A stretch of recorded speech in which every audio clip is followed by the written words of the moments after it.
When Laura used to introduce me at dinners, she'd smile before she said it. "This is Daniel. He's comfortable." People always reacted like it was a compliment, and maybe she believed it was. At first, comfortable meant dependable, calm, not dramatic. I remembered birthdays, fixed leaking faucets before they became problems. Sat with her father through chemo appointments because hospitals made her anxious. I answered calls at 2 in the morning. I never raised my voice during arguments. I never needed to dominate a room to feel visible inside it. But over time, comfortable became shorthand for something else. Not hungry enough, not ambitious enough, not dangerous enough to impress people. The strange thing is, Laura never accused me directly. She did something harder to defend yourself against. She narrated me softly, publicly, repeatedly. "He's just not career-driven like some people. Daniel likes simple things. He could do more if he wanted to." If you hear a story about yourself long enough, eventually other people begin finishing it for you. By the last year of our marriage, I could already feel the shape I occupied in conversations. Stable, predictable.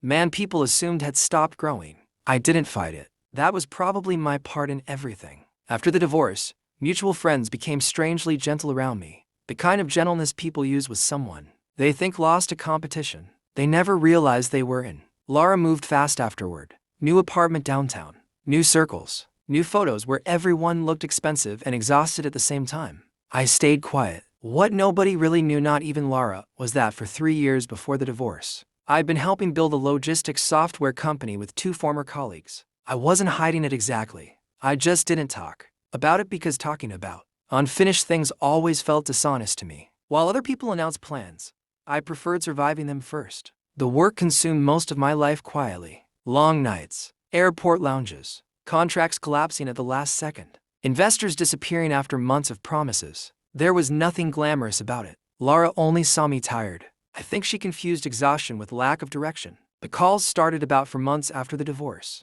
Never during the day. Usually around 11. Sometimes she had practical questions.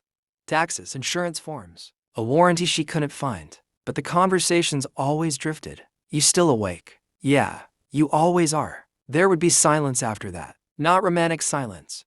Worse, familiar silence. Like muscle memory, neither of us knew how to shut off. One night she said, "You know what your problem is?" I almost laughed. "Still taking applications for problems? You make people feel safe." But eventually, she paused. "It stops feeling alive."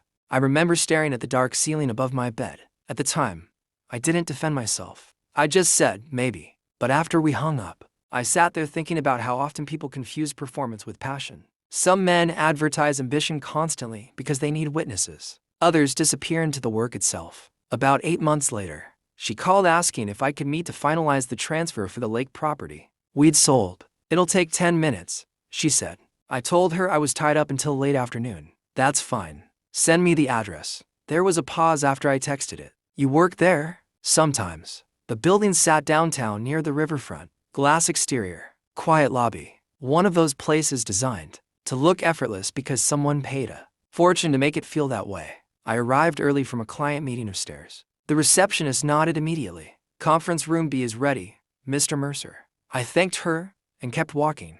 A few employees passing through. The lobby lifted their heads in that quick, reflexive way people do around someone whose decisions affect their week. Not fear. Awareness. There's a difference. Laura arrived 7 minutes late. I saw the moment confusion crossed her face before she masked it. Not because the building impressed her. She'd seen wealth before. It was the way people reacted to me inside it. A younger guy near the elevator stepped aside mid-conversation. "Daniel, legal's waiting on your sign-off before they send the acquisition packet. Tell them 20 minutes. "Got it." Laura looked at me after he left. "Acquisition?" I shrugged lightly. "We're closing a deal. We, our company." She stared another second too long. Then, "I thought you were consulting." I was. The conference room stayed quiet while she signed papers. I noticed her rereading sections she normally would have skimmed. Mostly, I think, to buy time. Finally, she asked, carefully, "How long has this been happening?"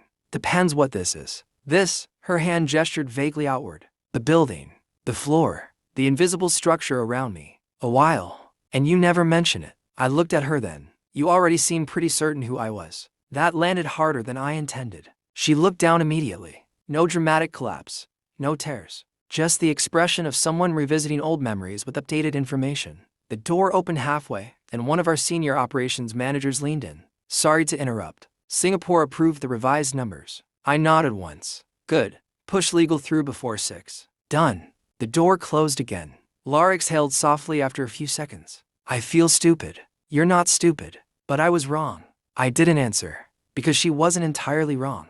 I had hidden inside reliability for years. There's a kind of emotional cowardice in becoming indispensable instead of visible. I thought love meant reducing friction, making life easier, being steady enough for two people. But desire needs shape, direction, something alive inside it. I understood that too late. She folded the final document carefully. I used to tell people you were comfortable, she said quietly. I know. I thought I meant peaceful. And her eyes lifted toward mine. I think maybe I meant predictable. And I confused that with small. Outside the conference room window, the city looked gray and cold against the river. For a moment, neither of us spoke. Then she asked the question I'd felt coming since she arrived. Are you happy? It should have been easy to answer. The company was succeeding.